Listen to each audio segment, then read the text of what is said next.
Assalamualaikum warahmatullahi wabarakatuh. Bismillah walhamdulillah.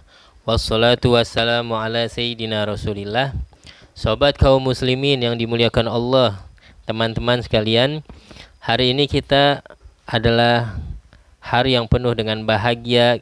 Ingin kiranya kita membahas tentang ilmu yang berkaitan dengan sholat. Yaitu yang pertama ini kita akan membahas tentang syarat wajibnya sholat. Syarat wajibnya sholat. Apakah kita ini termasuk orang-orang yang memenuhi syarat untuk wajibnya sholat?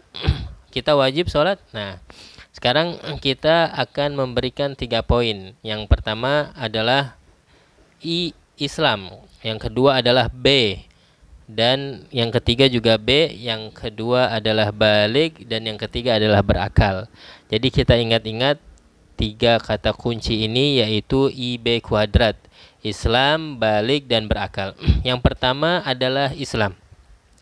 Seseorang apabila dia itu beragama Islam, dan alhamdulillah kita sejak lahir atau bahkan yang baru masuk Islam mu'alaf, maka suatu karunia yang agung, ya, Allah menitipkan keimanan kalimah la ilaha illallah Muhammadur Rasulullah di dalam hati kita. Maka pada saat itulah seseorang wajib melaksanakan sholat. Suatu ketika Nabi itu pernah mengutus seorang sahabat yang bernama Sayyidina Mu'ad bin Jabal ke negeri Yaman. Maka Nabi mengatakan, ud'uhum ila syahadati alla ilaha illallah wa anni Rasulullah. Nabi mengatakan kepada Sayyidina Mu'ad, ajaklah mereka penduduk Yaman itu untuk bersaksi bahwasannya tiada Tuhan selain Allah, dan aku, kata Rasulullah, adalah utusan Allah Subhanahu wa taala.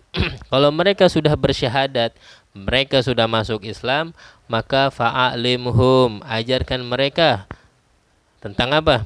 Ajarkan mereka sesungguhnya Allah telah memberikan kefarduan atau kewajiban di dalam 1 hari 1 malam melaksanakan sholat 5 waktu. Dulunya 50 waktu, namun hadiah yang dibawa kepada umat Nabi kita Muhammad itu menjadi 5 waktu. Meskipun begitu, dikalikan setiap satu kebaikan, yaitu dengan 10 kali lipat, sama saja 5 menjadi 50 waktu. Itulah termasuk daripada keistimewaan daripada umatnya Nabi kita Muhammad sallallahu alaihi wa alihi wasallam. Itu yang pertama, yaitu Islam. Yang kedua adalah balik, yang mana ciri-ciri balik ini diantaranya adalah seseorang itu mimpi basah, ya, atau yang kedua tumbuhnya bulu kemaluan, atau bagi seorang wanita datang bulan, ataupun tatkala seseorang itu sampai kepada umur 15 tahun. Kalau ciri-ciri tersebut ada di dalam diri kita, maka itu adalah sesuatu tanda bahwasanya kita wajib untuk melaksanakan sholat. Gitu. Yang ketiga adalah berakal. Ya. Misalkan ada fulan misalnya Islam, jenggotnya udah tumbuh, ya, udah tanda-tanda dia ini udah balik, tapi kok belum sholat. Nah, lihat nih tanda yang ketiga apaan? Yaitu berakal. Ya, maka dengan akal yang sehat, ya, kita dikaruniakan, ya. Berapa banyak orang yang di pinggir jalan yang kita temui, ya, tidak ada akalnya, maka dia tidak mendapatkan kewajiban untuk melaksanakan sholat 5 waktu. Kita bersyukur kepada Allah, kita dikaruniakan Islam, dan kita pun dikaruniakan akal sehat. Dan Allah Subhanahu wa taala kalau sudah sampai kita batas umurnya itu umur balik, maka itu karunia juga dari Allah Subhanahu wa taala yang telah memberikan kepada kita, sehingga kita mendapatkan oleh-oleh yang dibawa oleh Nabi kita Muhammad sallallahu alaihi wasallam berupa hadiah salat tatkala pulangnya Nabi dari Mi'raj atau Isra Mi'raj. Sobat kaum muslimin, teman-teman yang dimuliakan Allah Subhanahu wa taala, yang terakhir, ya, yang terakhir nih, ada seseorang yang dia itu misal baru lulus sekolah dasar atau sekolah SD. Dia ingin melanjutkan sekolahnya tersebut di sekolah SMP. Sehingga sekolah SMP-nya ini berjarak sekitar 20 menit dari rumahnya.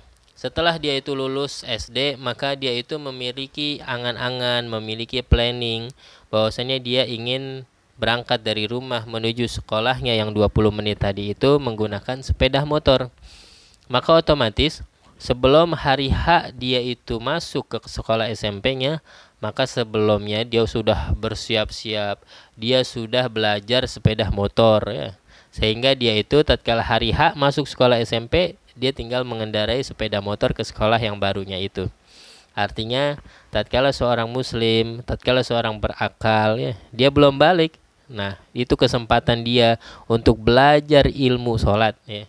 Karena tatkala dia balik dia sudah terkena kewajiban. Artinya sebelum dia balik nih ancang-ancang nih. Nih bentar lagi saya ini terkena kewajiban sholat nih. Maka saya harus mempelajarinya, syarat-syaratnya, fardu-fardunya dan apa aja yang menopang sehingga sholat kita itu diterima oleh Allah Subhanahu wa taala. Mungkin sekian dari saya, kurang lebihnya mohon maaf dan semoga manfaat teman-teman. Wassalamualaikum warahmatullahi wabarakatuh.